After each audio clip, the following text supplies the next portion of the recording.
Trying to live a normal life while dealing with a severe nerve disorder would be challenging for anyone. Now imagine facing those challenges through high school into your adult life. And that's the fight one Bakersfield woman faces, and she conquered. Eyewitness News reporter Anthony Bailey was there for her journey. Anthony? Well, guys, I can tell you Amanda Sullivan suffers from dystonia. It's a condition similar to Parkinson's that causes her nerves to twitch and lock up. But after years of suffering, she decided to do something about it. Amanda? Yeah. How are you this morning? I could be better. Amanda Sullivan is just hours away from a surgery that could change her life. For the 28-year-old, this day couldn't come soon enough. Amanda suffers from dystonia. Like somebody's beating me up, like 10 times over. The condition, which affects over 300,000 Americans, causes her nerves to twist up, affecting her limbs. It's sharp pain sometimes. To the point she can barely use them. My feet aren't right, but I'm walking on the sides of my feet. She recalls the painful disability affected milestones of any young woman, like prom. I couldn't dance because I would get sick, moving around too much. And graduation. I'm in here. I'm very smart. I'm outgoing.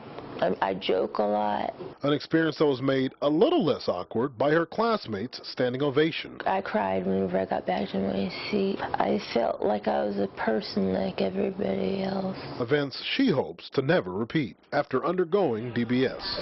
Well, fed up with her life, Amanda searched for answers on the internet. Deep brain stimulation is a procedure where small electrodes are placed into the brain, powered by a small box implanted in her chest. Now, the box sends a pulse to the brain, stabilizing the nerves, allowing them to function normally. Well, Amanda's research led her to a doctor here at Long Beach Memorial Hospital in Southern California. Over at the hospital, her father and stepmother waited for her arrival.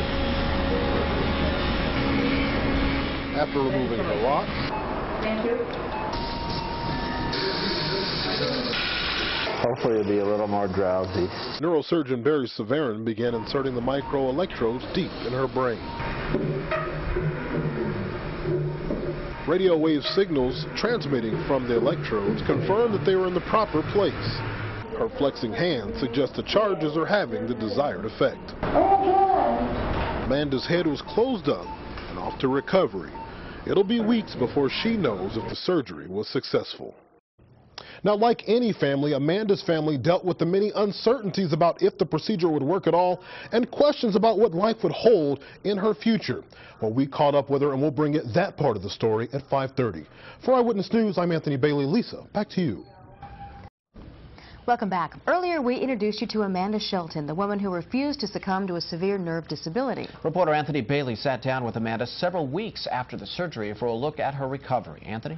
Well, Kurt and Lisa, I can tell you, just like a member of the family, we left that surgery wondering what would life be like for Amanda.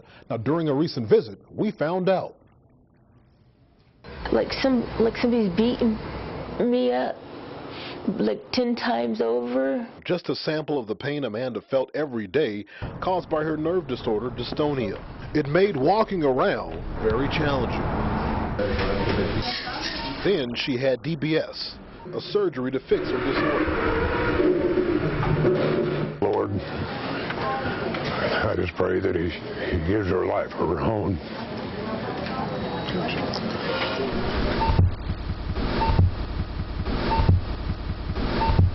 Everything went great. You did? It went great? Like great? I actually went over and almost jumped in his arms. Literally. Amanda then and now.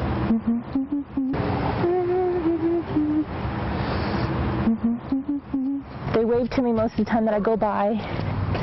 So I wave back, and or I say, hey, hi, hello, good morning. Amanda still bears the marks of her first steps. The first surgery is this one, and the last surgery was this one over here. Reminders of an optimistic time she shared with her family. Dad just broke down crying and said, my daughter's gonna come back. She recalls the moment they turned everything on. I was just like, oh my gosh, oh my gosh, oh my gosh. Well, what can you do with your hands that you couldn't do before? Oh, this. Hold them together like this without them shaking. Clapping my hands. Her past trouble dancing at prom and walking at graduation are memories replaced with the ability to walk down the aisle. If I do walk down the aisle, the whole time I'm going down that aisle, I'm going to think in my head, thank you, Lord, thank you, Lord, thank you, Lord, until I get up there to the man that I want to marry. But for now, she enjoys her newfound freedom. It's like seeing through new eyes. Everything's brighter. She's hopeful her season of pain has permanently passed. Now, Amanda says that she plans to join the group NAMI and volunteer so that she can let her newfound life be of good use. For Eyewitness News, I'm Anthony Bailey. Kirk, back to you.